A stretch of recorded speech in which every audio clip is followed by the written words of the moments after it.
I mean, just out of curiosity, like I'm assuming you've got a fan base that has some younger folks in it that maybe are not parents yet.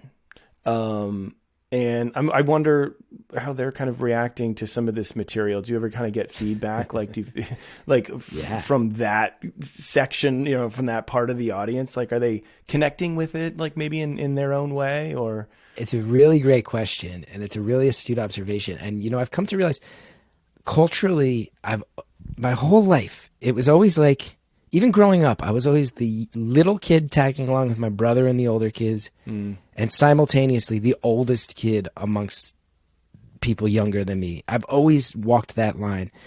There is this, there's writing out there about my very specific window of time of the Xennials, the people who are the tail end of Generation X, but the beginning of the millennials.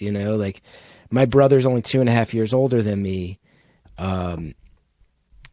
And the internet was never a factor in his high school experience and really through college, whereas I had a T1 line my freshman year. Little things like that where you go, oh, that's a big cultural leap that I was right in the middle of two things, Like Napster hit when I was in college. Mm-hmm.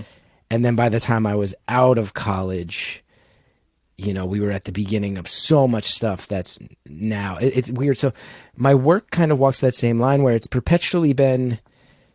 I look back at my old public access show and I was the guy who was 31 and there were 22-year-olds watching it, really identifying with it. Mm-hmm. Beautiful Anonymous started when I was 37 and there were 45-year-olds who were really into it. And now I'm about to turn 43 and they're in their 50s and they really like it. So I've never totally managed to find a fan base that's exactly my age. It's always, they're a little younger than me looking at me from one direction or a little older looking at the other.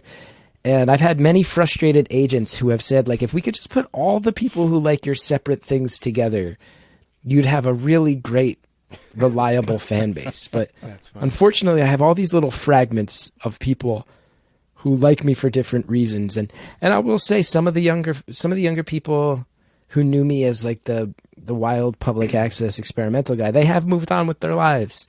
They're not here yet. They're 29, they're 30 now. They're doing Molly and staying up all night in Brooklyn and doing the things you do when you're 29.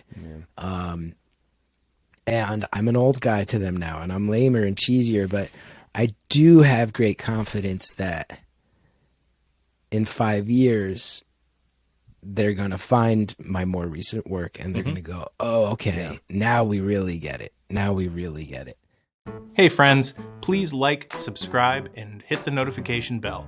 And if you are the type of person who enjoys podcasts, you can find Modern Dadhood on Apple Podcasts, Amazon Music, Spotify, really anywhere you might listen. Please subscribe there too.